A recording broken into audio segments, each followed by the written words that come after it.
Do it. Let's do it. Do it. Do it. Do it. Come on, sweetie. Do it. Okay. Do it.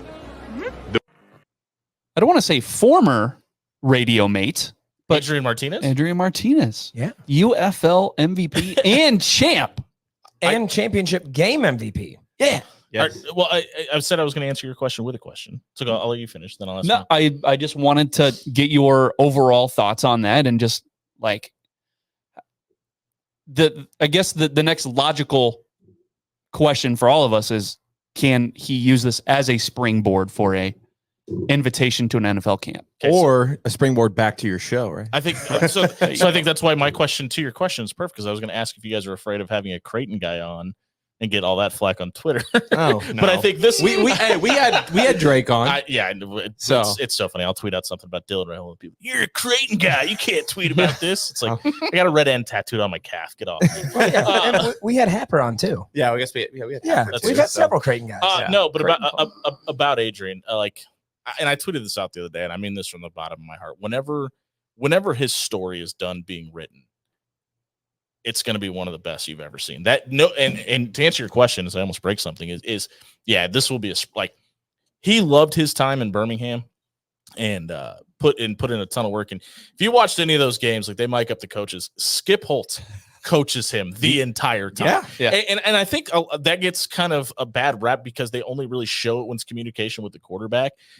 That's how Skip Holtz coaches. And I think it's a refreshment for Adrian. And you kind of saw it in that 2-point conversion in the championship game. For anybody that watched it, they kind of give it back to each other a little bit. And they didn't really show a lot of that on camera during the season. But I mean, he's gone down there and he's put in the work. And when he was here, even when he was doing my show, a lot of people don't know this. And he told the story kind of, and I don't think he'd mind me telling this, but like there were days where he was flying to Cleveland, flying to Pittsburgh, flying to Houston, and was back by 6 p.m. to do our show.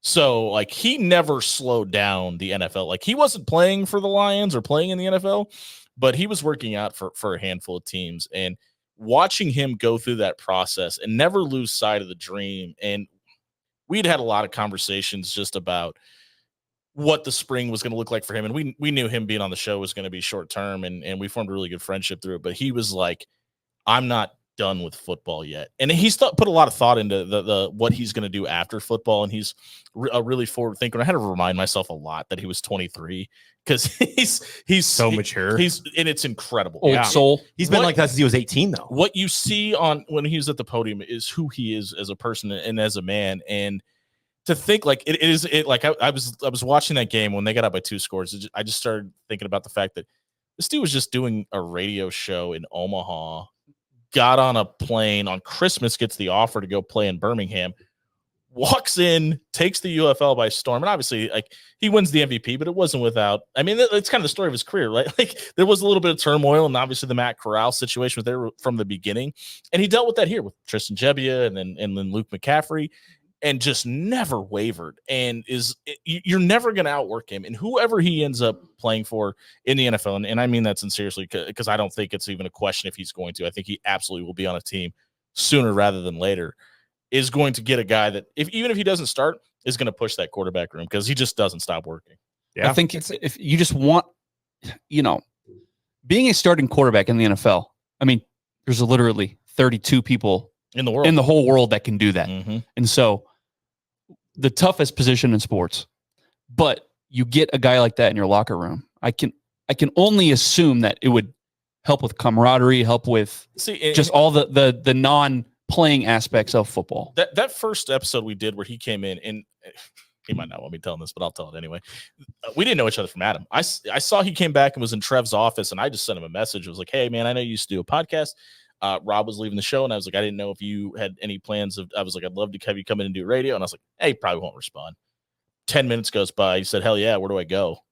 And I was like, well, I'm here. I'm outside, dude. We can talk about due diligence and blah, blah, blah, blah. And he's like, well, yeah, how about I just come in once? We'll see how it goes, and we'll go from there. And I was like, yeah, sure. So, I mean, he can't, like, he showed up, shook my hand, was like, hey, thanks for this, thanks for that. I'm like, no, thank you. Thank you for being here. But that's just who he is. And he brought up, like, we can cuss, right? Yeah. He was like, he was on radio, so he radio edited it, but he said some quarterbacks are assholes and some quarterbacks are, there to help you be better. And he's like, and you can kind of see who those guys are in their respective quarterback room. And like we talked about the Jebbia thing. We talked about the Luke McCaffrey thing. And he was like, both those guys were class acts and were more than willing to help the room be better. And he's like, even when I had to step out of the way for that one game for Luke, I was there for Luke. And he's like, and that can go so far, even just for somebody, even if they fail, to be like, okay, I've got somebody here I can rely on.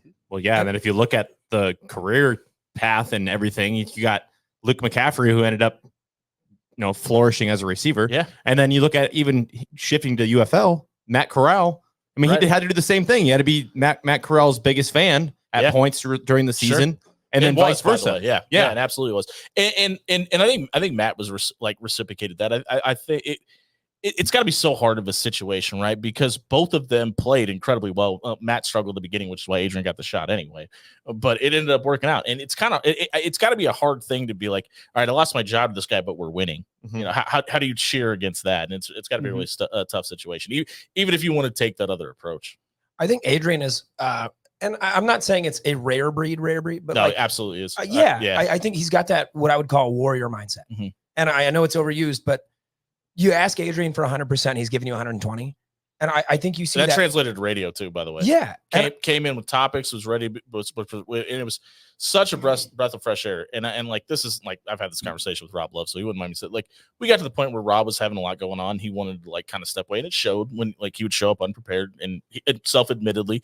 And Adrian walked in and was like, I want to talk about this. Let's get into that. Like, he's like, we'll talk about things other than football. And it was, and now I have that with John Schreiner as well, who's my co-host now. And when you have and you guys can attest this, when you have somebody that does this with you and they bring something if they bring anything to the table, it's such a breath of fresh air.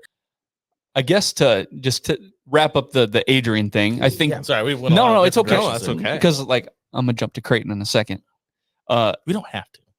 No, I want to. Okay, for this one. Yeah. Hats off to Adrian Martinez. I mean, absolutely. Just we've talked about. I was supposed to wear a hat. I didn't even take mine off. Yeah. Rub your bald head. There we go. We've talked about the trials and tribulations. Even though he had his struggles, in the fourth quarter, it's like, oh boy, what's going to happen? Sure. Something not good probably going to happen. Yeah. But given all that, was not dealt the greatest hand and handled it with grace for every single year he was here.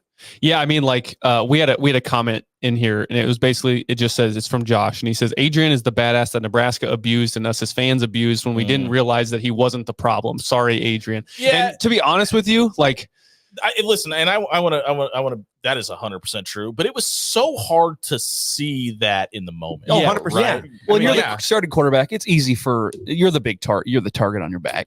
Well, and I think he had so much that he was expected of him, not even on the field, but off the field as well. And kind of like self-inflicted by the way he handled himself. Mm-hmm. Like, he was just so mature at 18 years old and walked in and kind of felt like he had to do so much that it translated to the field where he's like, I have to will this team to victory, and sometimes to a detriment. Self-admittedly, he's said that. Yeah.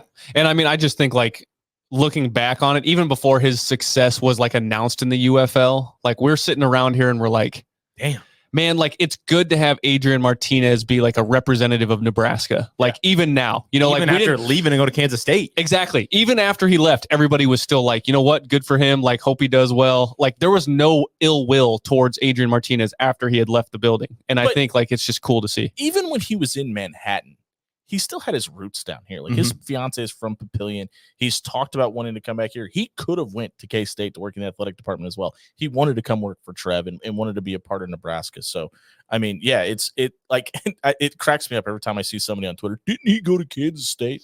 Like, he loved it. And Chris Kleiman is just such a dude. Like, he don't get Jared started on that. Great coach. When Frost got hired, that's who I wanted the first call to be to. I honestly did, because I have that high level of respect for Chris Kleiman, and I'm over the moon with who we got with Matt Rule. But I don't think you can put a value on the time that Adrian had in Manhattan and just being under the tutelage of that head coach in that situation. Yeah. One might say you go from one guy to the next. I think he made an upgrade. Yeah, a little night and day, I would say. I will tell you this, though, and listen, you're never going to find a Scott Frost apologist in me, but the guy could scheme up an offense. Like, you say what you want, and listen, the proof is in the pudding for a head coach. But you're talking about designing, like, you can't look at the way the Nebraska run game fell apart after he departed and say, well, he wasn't doing anything. Now, was he the best manager of the situation? I think you could probably make your judgments about that. And you're probably correct. But I mean, he obviously was effective in some of the things that he was doing.